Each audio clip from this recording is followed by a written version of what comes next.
اهلا بكم مي شيغ ابوني، ان شاء الله تكونوا كامل بخير وان شاء الله يلقاوكم لي فيديو تاعي توجور ان بون سونتي. مرحبا بكم في قناتي وقناتكم ماريا امومه وجمال.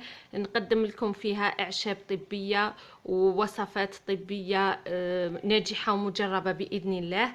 كل مره نحاول نجيب لكم وصفه تستفادوا منها، وصفه من المطبخ تاعكم من المنزل، هي فيها شفاء وفيها دواء. ان شاء الله اليوم جبت لكم الوصفه هايله بزاف لعلاج السعله عند الاطفال. قبل ما نبدا لكم لا فيديو ان شاء الله تدعموني وديروا لي جيم، واللي ما راش معايا ابوني يدير لي ابوني. ان شاء الله تستفادوا توجور من الوصفات تاوعي.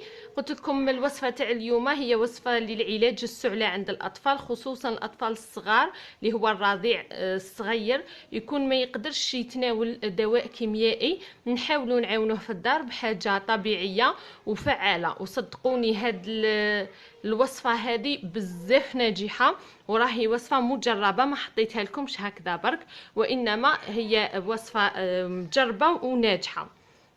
هاد الوصفة بسيطة جدا، متكونة من مكونين اثنين اللي هو عيدان القرنفل ولا الطيب، كل واحد كيفاش يقوله، والمكون الثاني هو زيت الزيتون. وتجيبوا بلارة محكمة الإغلاق باسكو راح نترنخوها ولا تقعد هذيك العيدان تاع القرنفل لداخل زيت الزيتون. تحكموا الكمية، ديروا 6 مغارف تاع زيت الزيتون، 6 ملاعق زيت الزيتون، وديروا لهم 8 عيدان تاع القرنفل. هذوك 8 عيدان تاع القرنفل كي ديروهم لداخل زيت الزيتون تخلوهم 24 ساعه. كيما راكم تشوفوا هكذا البنات، ها ملي كان درت 8 عيدان تاع القرنفل لداخل 6 ملاعق كيما قلت لكم تاع زيت الزيتون، يقعدوا لمده 24 ساعه. وتدهنوا بها هذاك الشير كيما قلت لكم، تدهنوا له صدره وجنابه.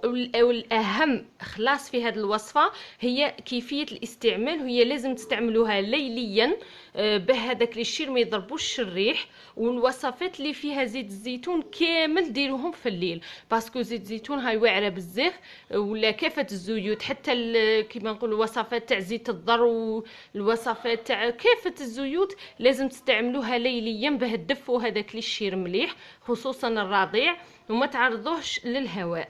هاد الوصفه تستعملوها لمده 3 ايام على التوالي وتحبسوها. ان شاء الله على بالكم تلقاو نتيجه باذن الله من اول استعمال، يعني من اليوم الاول.